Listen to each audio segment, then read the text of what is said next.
Good evening बच्चों। मैं अनुभा, आपको पता है मेरे चैनल बायोलॉजी वाली अनुभा मैम में बायो की तैयारी कराई जाती है। किसकी? NTSC, olympiad, NEET, 9th 10th 11th 12th। इसी में सीक्वेंस में हम लोगों ने जो है जेनेटिक्स स्टार्ट की थी। जेनेटिक्स में हम लोगों ने न्यूक्लियोटाइड न्यूक्लियोसाइड कर लिए थे। मैंने आपको न्यूक्लियोसाइड नहीं बताया था, डायरेक्ट न्यूक्लियोटाइड बता दिया था। ठीक है, ये हम लोगों ने प्रीवियस लेक्चर्स में कर लिया। जिसने भी मेरे प्रीवियस लेक्चर्स नहीं लगाए हैं अभी तक, तो प्लीज उनको जाके देखिए और लाइक और सब्सक्राइब करिए मेरे चैनल को। अब आइए आज देखते हैं आज हमें क्या पढ़ना है बेटा। चरगाफ्स रूल्स। वैसे मैंने आपको बताया था कि न्यूक्लिक एसिड जो है, मोस्टली ऑर्गेनिज्म में न्यूक्लिक एसिड क्या है? हमारा डीएनए है, इंक्लूडिंग ह्यूमन बींग्स। जो वैसे आरएनए मैंने किस केस में बताया था? आरएनए मोस्टली वायरसेस में as a genetic material act करता है। अदरवाइज जो है आरएनए के दूसरे रोल्स है। वो क्या रोल है? कुछ तो हम लोग सेल यूनिट में कर चुके हैं और बाकी हम लोग आज इस जो लेक्चर में है, आज के लेक्चर में नहीं, इस चैप्टर के कंटिन्यूएशन में देखेंगे कि आरएनए के एज ए जेनेटिक मटेरियल के अलावा और कौन कौन से रोल हैं। तो हम लोगों ने नाइट्रोजनस बेसिस मैंने आपको बच्चों बता दिए थे क्या बोलते हैं नाइट्रोजनस बेसिस। पहले तो यहां से स्टार्टिंग करती हूँ, एक रिवीजन, उसके बाद हम लोग स्टार्ट करते हैं। Okay, nitrogenous bases. Nitrogenous bases जो है टोटली कितने टाइप के थे? 2 टाइप्स के थे जो हमें न्यूक्लिक एसिड में पढ़ने थे। ये कैसे थे बेटा? 9 मेंबर थे। ये कैसे थे? 6 मेंबर रिंग थे। एरोमेटिक कंपाउंड थे, हेट्रोसाइक्लिक एक्रोमेटिक कंपाउंड थे। यही बताया था ना। हेट्रो क्यों थे? देखिए बीच में क्या है, नाइट्रोजन एलिमेंट्स भी लगा हुआ है। बेंजीन रिंग नहीं है, यहाँ पे नाइट्रोजन भी लगा हुआ है। एरोमेटिक क्यों है? एरोमा देते हैं। ठीक है, एरोमेटिक कंपाउंड से साइक्लिक वो कंपाउंड है। तो देखिए ये जो है बेसिक प्यूरिन का स्ट्रक्चर है। 1 2 3 4 5 6 मेंबर ये रिंग हो गई जो फर्स्ट रिंग है हमारी। सेकंड मेंबर जो देखिए, जो सेकंड रिंग है उसमें क्या है? 7 8 9। तो टोटल जो है ये इन दोनों रिंग को मिला के हमारी जो है 9 मेंबर प्यूरिन जो है वो फॉर्म होती है। इसी तरह से इसमें देख लीजिए, बताया था आपको कि नाम बड़े दर्शन छोटे से, या छोटा मुंह बड़ी बात। देख लीजिए कि छोटा मुंह बड़ी बात याद रखने का तरीका है कि आप क्वेश्चन जो है वो गलत मत कर दीजिए, बाकी और कुछ भी नहीं है। तो ये क्या था? नाम बड़े दर्शन छोटे। नाम बड़ा है पिरामिडिन। लोग बच्चे क्या कंफ्यूज होते हैं, कितना बड़ा नाम है, डबल रिंग यही होंगे, लेकिन ये डबल रिंग नहीं है। आपको क्या याद करना है कि छोटे मुंह बड़ी बात, छोटे मुंह बड़ी बात। छोटा नाम है लेकिन बड़ी बात है, 2 रिंग है। ये याद करिएगा, ये पीवाईक्यूज है, इससे क्वेश्चंस बनते हैं। तो 1 2 3 4 5 6 ये कितना है बेटा? पायरिमिडिन 6 मेंबर रिंग है। इसके बाद फिर हम लोगों ने देखा था कि प्यूरिन के अंदर में कौन कौन से बेसिस पढ़ने हैं और पायरिमिडिन्स के अंदर में कौन कौन से बेसिस पढ़ने हैं। एडेनिन एंड ग्वाइनिन जो है वो किसमें आ रहा था? हमारा प्यूरिन में आ रहा था। साइटोसिन, यूरेसिल और थायमिन जो है वो किसमें आ रहा था? पायरिमिडिन में आ रहा था। देख लीजिए स्ट्रक्चर, ये हमारा एडेनिन है, ये हमारा ग्वाइनिन है। साइटोसिन और यूरेसिल और थायमिन एक बार मैं यहाँ पे जरूर आपको दिखाऊंगी। देखिए क्या कंपाउंड है, यहां से स्टार्ट करिए। यहाँ पे एन है ना, 1 2 3 4 5th एंड 6 मेंबर रिंग है। कुछ भी एक्स्ट्रा नहीं है, 6 मेंबर रिंग है। नाइट्रोजन है एडिशन जो है वो क्या जुड़ा हुआ है? ओ जुड़ा हुआ है। ये तो हमारा यूरेसिल का स्ट्रक्चर है। यूरेसिल जो है वो कहाँ पे प्रेजेंट होता है बच्चों? सिर्फ और सिर्फ आरएनए के केस में यूरेसिल बेस पेयर प्रेजेंट होगा। कहीं भी डीएनए में आपको यूरेसिल नहीं मिलेगा। ये मैं आपको पहले भी बता चुकी हूँ। ये पीवाईक्यू भी है, चाहे बोर्ड हो चाहे कोई कॉम्पिटिटिव एग्जाम हो, सबके लिए आपको ये याद ही रखना है। यूरेसिल और थायमिन का स्ट्रक्चर देखिए बिल्कुल सेम है, डिट्टो सेम। सिर्फ डिफरेंस कहाँ पे आ रहा है बच्चों? 5th पोजीशन पे। जो 5th पोजीशन पे कार्बन है उसमें क्या अटैच है? मिथाइल ग्रुप अटैच है। That's why thymine is also known as 5 methyl uracil. 5 methyl uracil. ये तो बेटा हमारे हो गए नाइट्रोजनस बेसिस, जो कि कौन कौन से हैं? Purine, pyrimidine. प्यूरिन 9 मेंबर है, पायरिमिडिन जो है वो 6 मेंबर रिंग है। प्यूरिन के अंदर में एडेनिन ग्वाइनिन आएंगे, which both are present in DNA as well as RNA. Pyrimidine के अंदर 3 नाइट्रोजनस बेसिस है, cytosine, uracil and thymine. Uracil will be present only on RNA, thymine is present only on DNA. ठीक है। तो कभी भी DNA में आप यूरेसिल जो है वो नहीं मार्क करके आएंगे और कभी भी आरएनए में थाइमिन नहीं मार्क करके आएंगे। थाइमिन जो है वो यूरेसिल से ही फॉर्म हो रहा है। कैसे फॉर्म हो रहा है, उसके 5th कार्बन की पोजीशन पे जो है मिथाइल ग्रुप का अटैचमेंट है। That's why it's is also known as 5 methyl uracil, right. तो चलिए अब आगे देखते हैं। इतना तो हमें क्लियर है, इसमें तो कोई प्रॉब्लम है नहीं बच्चों।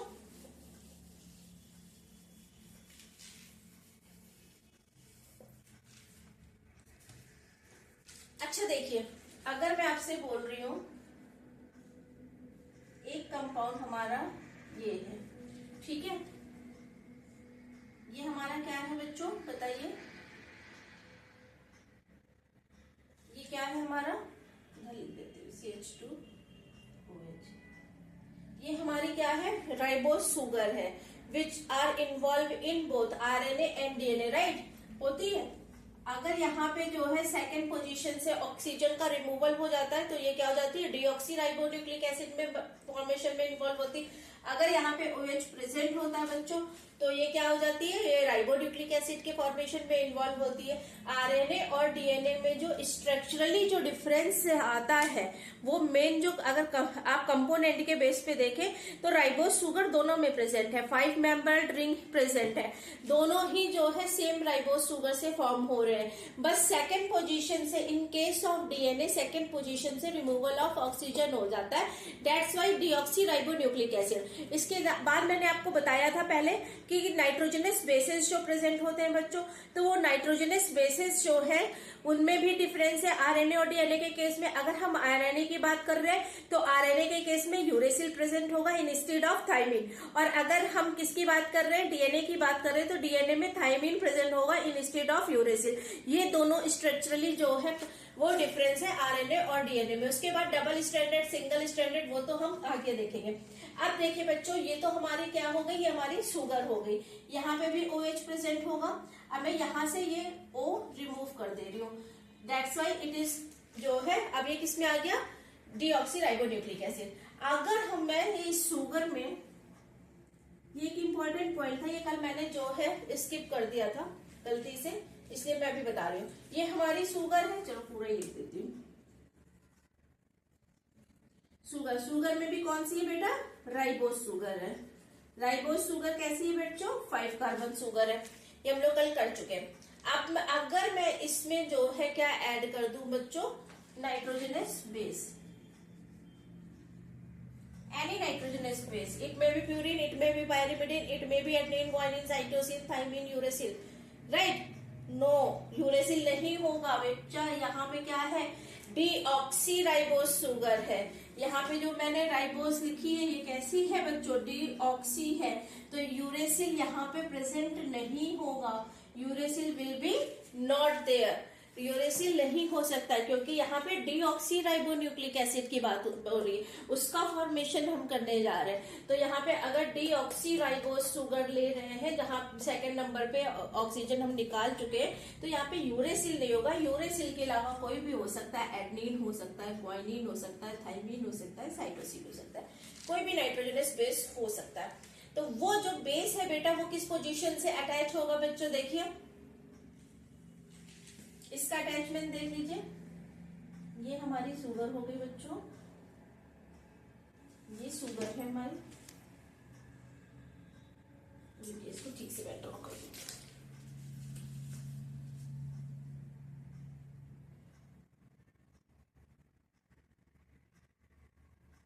ये हमारी शुगर है, यहाँ पे इसका CH2 ग्रुप है,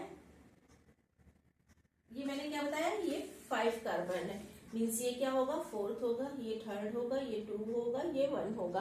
यही तो पढ़ा था हम लोगों ने बेटा, सेकंड पोजीशन से जो है वो ऑक्सीजन का रिमूवल, यही किया था, यहाँ से ऑक्सीजन रिमूव हो जाएगी, यहाँ पे लेकिन हमारा OH ग्रुप प्रेजेंट है, राइट, यही था। ये तो OH वो RNA की बात हो या DNA की बात हो, दोनों में ही प्रेजेंट है। अब इसका जो नाइट्रोजनस बेस है बच्चों, वो कहाँ से ऐड होगा बच्चों, इस प्लेस से ऐड कर रहे हैं ना हम नाइट्रोजनस बेस, तो वो कहाँ पे ऐड हो रहा है बेटा, नाइट्रोजनस बेस यहाँ पे। नाइट्रोजनस बेस मैंने सिंपली लिख दिया है NP। अब एक एग्जांपल लेके आपको दिखा दे रही हूँ, वो देख लीजिए। अगर सपोज दैट मैं प्यूरिन का एग्जांपल ले रही हूँ, मीन्स डबल मेम्ब्रेन रिंग का एग्जांपल ले रही हूँ। ये तो हो गई हमारी CH2OH हो गया, राइट। ये जहां पे मैंने ये लगाया है NB लगाया है बच्चों ना, यहाँ पे क्या हो जाएगा हमारा N आ जाएगा। अभी हम लोगों ने नाइट्रोजनस बेसिस देखे थे ना N, तो N में जो है 2 रिंग थी, तो जो सेकेंड रिंग है उससे अटैचमेंट होगा, ठीक है। ऐसे थी ना बच्चों। उसके बाद फिर एक रिंग यहां आ जाएगी इस तरह से। यही था ना, यही किया था हम लोगों ने। तो ये क्या है बेटा, एडेनिन है। सिंपली एडेनिन को मैंने A से लिख दिया। अब ये क्या है बेटा, sugar plus nitrogenous base, sugar plus nitrogenous base. तो सुगर और नाइट्रोजनस बेस जो है बेटा वो क्या है हमारा, अगर हम बोले सुगर और nitrogenous base, it will be known as nucleoside, sugar plus nitrogenous base, okay. Bond कौन सा होगा बेटा इसके बीच में, सुगर और नाइट्रोजनस बेस के बीच में जो बॉन्ड हो रहा है इसका नाम है बच्चों, इस बॉन्ड से क्वेश्चन बनते हैं, ग्लाइकोसिडिक।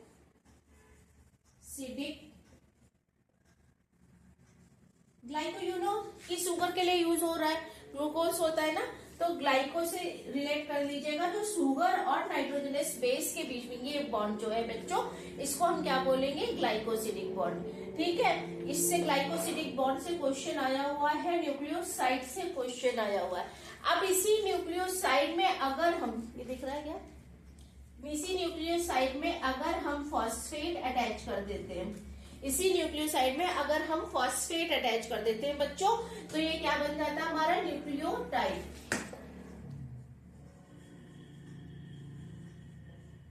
अब तो नहीं, लेकिन हाँ पहले, बहुत पहले इस तरह से भी क्वेश्चन आए थे, न्यूक्लियोसाइड न्यूक्लियोटाइड से किस किस में क्या ऐड करते हैं, किस में क्या रिमूव करते हैं, उससे भी क्वेश्चन बने हुए। तो इतना आपको क्लियर हो गया, ग्लाइकोसिडिक बॉन्ड क्लियर हो गया।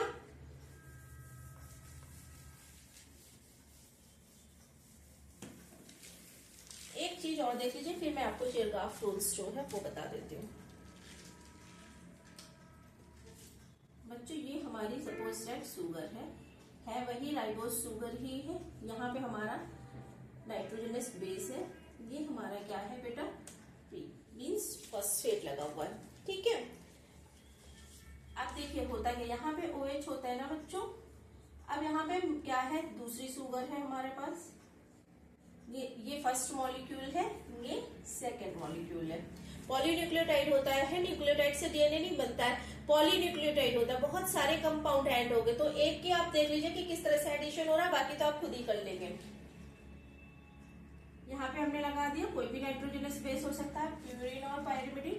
यहाँ पे क्या होगा बेटा, ये यहाँ पे OH ग्रुप प्रेजेंट होगा ना बच्चों, यहाँ पे OH प्रेजेंट होगा, यहाँ पे हमारा फिर P होगा, पूरा वही होगा, CH2P और ट्रिपल O ना।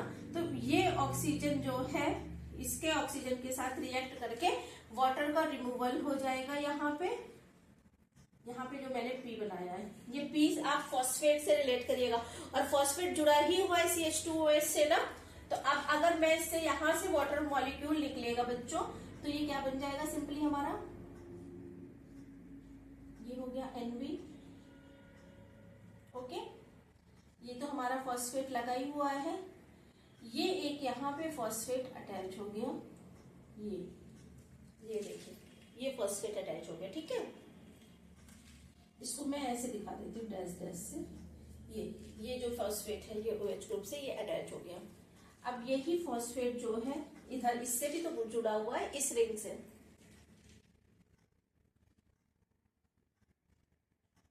यहाँ पे सेम वही NB। तो अब ये क्या बन गया बेटा, डाई न्यूक्लियोटाइड।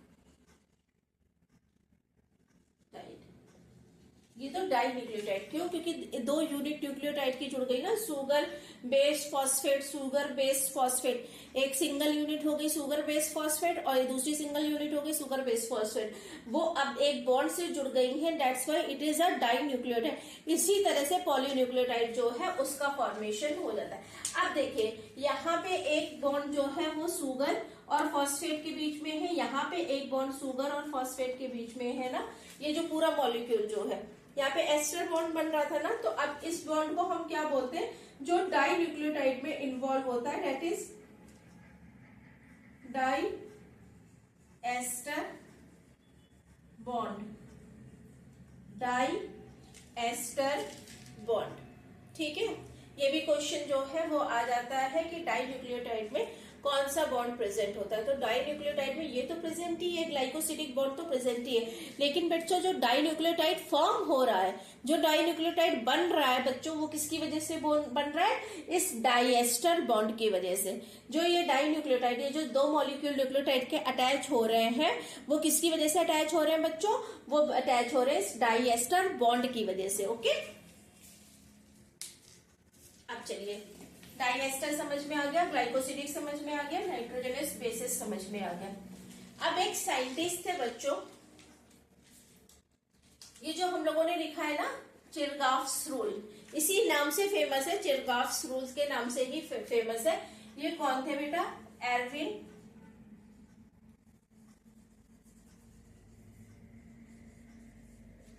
ठीक है, इन्होंने 1940 में जो है एक रूल दिया था, एक फिनोमिना दिया था, जिसको हम क्या बोलते हैं, चिरगाफ रूल। ठीक है, 1940 में, यू नो की ईयर्स इंपॉर्टेंट है।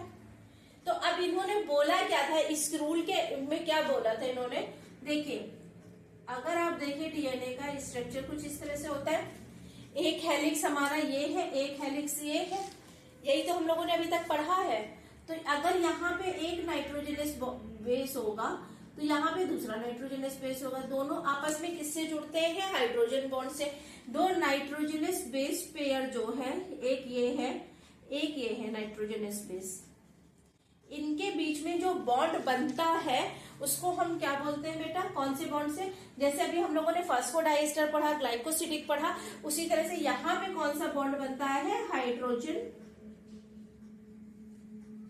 बॉन्ड। दो नाइट्रोजनस बेस पेयर के बीच में बन रहा है बेटा, ये दो नाइट्रोजन, प्यूरिन और पैरिमिडीन के बीच में जो बन रहा है। तो अब होता क्या है बच्चों कि इन्होंने जो चिरगाफ्स थे, एरविन चिरगाफ्स थे, इन्होंने क्या दिया था, एक कॉन्सेप्ट दी थी, एक हाइपोथेसिस दी थी। उसके अकॉर्डिंग क्या होता है कि आपका जो प्यूरिन है और पैरिमिडीन है वो इक्वल अमाउंट में प्रेजेंट होते हैं। मींस यहाँ पे इस स्ट्रैंड में जो है प्यूरिन की जितनी भी वो होगी मॉलिक्यूल्स होंगे, अब चाहे वो कोई भी हो, ए हो, प्यूरिन में कौन कौन से आते हैं बच्चों, ए और, प्यूरिन में क्या क्या आएंगे बताइए, ए और जी आएंगे ना, और उसमें क्या आएगा, पैरिमिडीन में क्या आएगा, अभी अभी पढ़ा था, बताइए कमेंट बॉक्स में बताइए।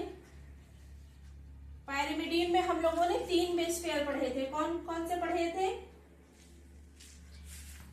थायमिन, यूरेसिल, साइटोसिन, लेकिन अभी यहाँ पे डीएनए की बात हो रही है, तो यहाँ पे क्या होंगे, थायमिन और साइटोसिन। ठीक है, तो इन्होंने कहा था कि एक जो भी डीएनए होगा उस डीएनए में जितनी प्यूरिन प्रेजेंट होगी उतनी ही पैरिमिडीन प्रेजेंट होगी। ठीक है, जितनी प्यूरिन प्रेजेंट होगी उतनी ही पैरिमिडीन प्रेजेंट होगी, कोई भी एक जो है वो ज्यादा प्रेजेंट नहीं हो सकता, ज्यादा अमाउंट में प्रेजेंट नहीं हो सकता। तो अगर आप इसको प्यूरिन इक्वल टू पैरिमिडीन, आप चिरगाफ रूल को इस तरह से भी समझ सकते हैं, आप चिरगाफ रूल को इस तरह से भी समझ सकते हैं। और दूसरा तरीका देखिए, अब मैं क्या बोल रही हूँ, ए और जी जो है it will be come under the purine, यही तो हम लोगों ने पढ़ा है। तो ए प्लस जी, ए प्लस जी का जितना अमाउंट होगा उतना ही अमाउंट होगा हमारा टी प्लस सी का। दोनों में कुछ अंतर है? दोनों में कुछ अंतर नहीं है। ये प्यूरिन और पायरिमिडीन है, ये नाइट्रोजनस बेस प्यूरिन और पायरिमिडीन के अंडर में जो आते हैं वो लिखे हुए हैं, एडेनिन, ग्वाइनिन, थाइमिन, साइटोसिन। ठीक है, अब इसको हम किसी और तरीके से भी लिख सकते हैं, A+G अपॉन T+C, ठीक है, equal to 1, equal to 1। A+G upon T+C equal to 1। ये क्या है? फॉर ऑल स्पीसीज सेम रहेगा, ये फॉर ऑल स्पीसीज।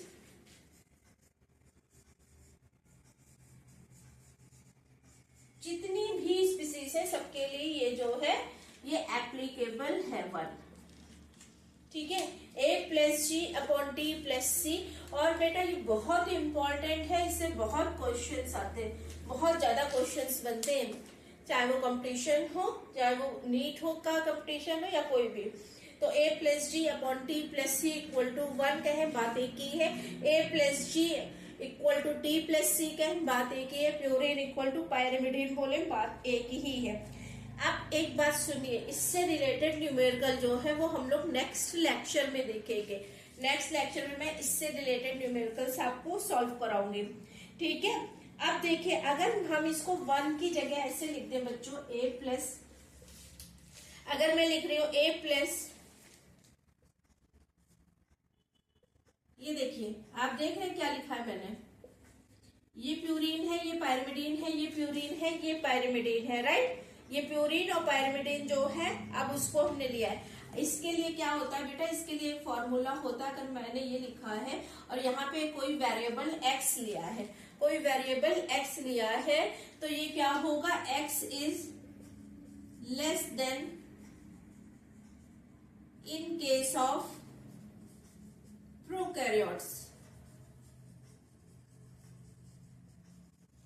x ये जो वेरिएबल है बेटा, ये लेस देन होगा इन केस ऑफ प्रोकैरियोट। ठीक है, sorry, x is greater then in case of prokaryote. ये यूकैरियोट के लिए मैंने लिख दिया, ठीक है, यूकैरियोट। तो एक फॉर्मूला ये बनता है, एक फॉर्मूला ये, एक फॉर्मूला ये। क्वेश्चंस जो बनते हैं वो इस फॉर्मूले से बनते हैं और इस फॉर्मूले से बनते हैं। जो डायरेक्ट जो है क्वेश्चन आते हैं, आई थिंक इस 21 में या 22 में इससे डायरेक्ट क्वेश्चन आया हुआ है, इससे चेरगाफ रूल से। क्वेश्चन आपको सॉल्व करने के लिए इससे, इसको याद रखिए या फिर इसको याद रखिए, इन दोनों से क्वेश्चंस बनते हैं। अच्छा, इसका बेनिफिट क्या है? इस फॉर्मूले को उन्होंने जो निकाला है, इससे क्या बेनिफिट है? अब आपको अगर एक स्ट्रैंड पता है कि हमारे एक स्ट्रैंड में क्या सीक्वेंस है, सपोज स्ट्रैंड में यहाँ पे एक स्ट्रैंड का सीक्वेंस लिख रही हूँ, A-T-C-C-T-A, ठीक है। तो अब आपको क्या पता है कि इसमें कितनी प्यूरिन है, कितनी पायरिमिडीन है, ये पता चल जाएगा। और बेटा जो दूसरा स्ट्रैंड होता है डीएनए का, एक हेलिक्स में ये स्ट्रैंड है, एक हेलिक्स में ये स्ट्रैंड है, तो इसमें कॉम्प्लीमेंट्री बेस पेयर्स प्रेजेंट होते हैं, कॉम्प्लीमेंट्री बेस पेयर। अगर ए है इस स्ट्रैंड में, एक में ए है, तो इसका कॉम्प्लीमेंट्री यहाँ पे टी प्रेजेंट होगा। अगर यहाँ पे टी है तो इसका कॉम्प्लीमेंट्री हमारा ए प्रेजेंट होगा। अगर यहाँ पे सी है तो इसका कॉम्प्लीमेंट्री जी प्रेजेंट होगा, यहाँ पे जी प्रेजेंट होगा, यहाँ पे ए होगा और यहाँ पे टी होगा। कॉम्प्लीमेंट्री बेस पेयर जो है वो दोनों स्ट्रैंड्स में प्रेजेंट होते हैं। तो अगर आपको एक स्ट्रैंड पता है तो आप दूसरा स्ट्रैंड निकाल सकते हैं। आप लेंथ निकाल सकते हैं डीएनए की, कि पर्टिकुलर ऑर्गेनिज्म में कितनी लेंथ होगी। समझ में आया कि लेंथ कैसे निकलेगी? बेस पेयर्स आपको दिए हुए हैं, एक सीक्वेंस का बेस पेयर दिया हुआ है, आपको पता है कि टोटल जो है उसमें कितने प्यूरिन और पायरिमिडीन्स है, तो आप उसकी लेंथ भी कैलकुलेट कर सकते हैं। ठीक है, आप एक बेस पेयर से उसके कॉम्प्लीमेंट्री सीक्वेंस सेकेंड स्ट्रैंड में क्या कॉम्बिनेशन प्रेजेंट है वो निकाल सकते हैं। तो ये सारी चीजें आपको क्लियर हो गई। अब देख लीजिए, एक चीज मैं बस और बता दूं, उसके बाद मैं क्लास खत्म कर रही हूँ। जो हमने ए और टी बनाया है ना, ए और टी और जी और सी दोनों है ना, तो इन दोनों के बीच में मैंने क्या बोला है कि नाइट्रोजनस बेसिस के बीच में क्या प्रेजेंट होते हैं बच्चों? हमारे हाइड्रोजन बॉन्ड्स प्रेजेंट होते हैं। तो एक चीज और याद करने की है जिससे क्वेश्चन बनते हैं कि ए और टी दोनों नाइट्रोजनस बेसिस है। प्यूरिन की जो है वो कॉम्प्लीमेंट्री बेस पेयर किस क्या है बेटा? टी है। और सॉरी प्यूरिन की नहीं, एडेनिन की कॉम्प्लीमेंट्री बेस पेयर क्या है, टी है, मीन्स थाइमीन है। ठीक है बेटा। इसी तरह से ग्वाइनिन जो है उसकी क्या है, साइटोसिन के साथ है। अब ये एक नाइट्रोजनस बेस है, ये एक नाइट्रोजनस बेस है। दोनों नाइट्रोजनस बेसिस के बीच में मैंने आपको क्या बताया कि दोनों नाइट्रोजनस बेसिस के बीच में जो बॉन्ड फॉर्म होगा वो क्या होगा, कौन सा बॉन्ड होगा, हाइड्रोजन बॉन्ड। ये भी नाइट्रोजनस बेस है, ये भी नाइट्रोजनस बेस है, ये भी नाइट्रोजनस बेस है, ये भी नाइट्रोजनस बेस है। इसका मतलब इसके बीच में जो बॉन्ड फॉर्मेशन है वो कौन सा बॉन्ड है बेटा, हाइड्रोजन बॉन्ड। राइट। मीन्स इसके बीच में ये जो पेयरिंग है स्ट्रैंड्स के बीच में, इसी तरह का तो स्ट्रक्चर देखा होगा आपने इस तरह से, ये तो ये जो है ये हमारे क्या है, ये हाइड्रोजन बॉन्ड है। ठीक है।